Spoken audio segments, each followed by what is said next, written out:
Assalamualaikum warahmatullahi wabarakatuh. Sampurasun, tepangkeun wasta abdi Resti Regina Saputri. Abdi ti kelas 8C. Dina waktos ieu abdi bade ngadamel tugas praktek ujian bahasa Sunda. Dina seueurna pilihan abdi milih kakawihan. Naon ari eta kakawihan teh? Kakawihan nyaeta lalaguan Sunda anu biasa dihalangkeun ku barudak leutik nalika keur ulin, sarta kauger ku tempo jeung ketukan. Aya sawatara rupa lalaguan Sunda nyaeta anu disebut kawi, kakawihan, jeung tembeng. Kakawihan jeung kawi mangrupa wangun puisi anu henteu kaiket ku aturan. Sedengkeun tembeng nyaeta wangun puisi anu kaiket ku aturan. Nyaeta aturan pupuk. Ciri-ciri kakawihan nyaeta kahiji, pakait jeung kaulinan, kadua wirahma bebas, katilu sumber secara lisan, kaopat anonim, kalima rumpaka basajan, kagenep eusi gembira.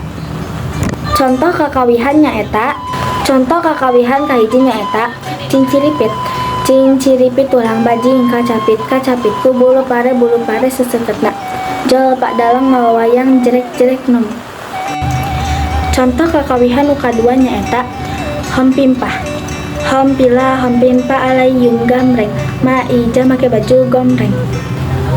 Contoh kawin nu katilu nyaeta tokecang. Tokecang bala gendir tos blong angan kacang sapapedil kosong. Tokecang bala gendir tos blong angan kacang sapapedil kosong. Sakitu kakawihan ti simkuring, hampunten bilih aya kalepatan atanapi cariosan anu kirang marenah. Wassalamualaikum warahmatullahi wabarakatuh.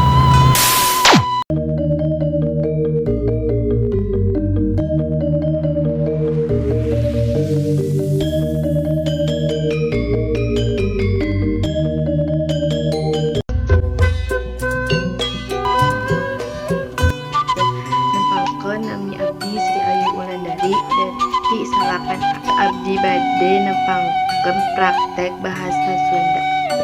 Ngadongeng barudak sakadang kuya jeung sakadang monyet ngalanangka. Pentingna dua sobat anyar teh sarare di sisi leuwih dina tangkal kiara, sedangkan monyet sare dina dahan anu panghangatna. Ari sakadar kuya sare dina sela-sela akar kiara. Teu pajauh maksudna sangka biasa ngobrol memeh sare atawa bisa silih goingkeun. Mun aya nanaon ari keur duaan sare tibra. Tengah peuting sakadar monyet nyaring tulus ngagorowan sakadar kuya, sedangkan kuya ieu sakadar kuya udang sakedeung. Aya naon sakadar monyet uing mimpi mangih tangkal nangka buahna meni leubet. Di mana di tengah leuweung tapi dina mimpina teh dituduhkeun lebah-lebahna oge.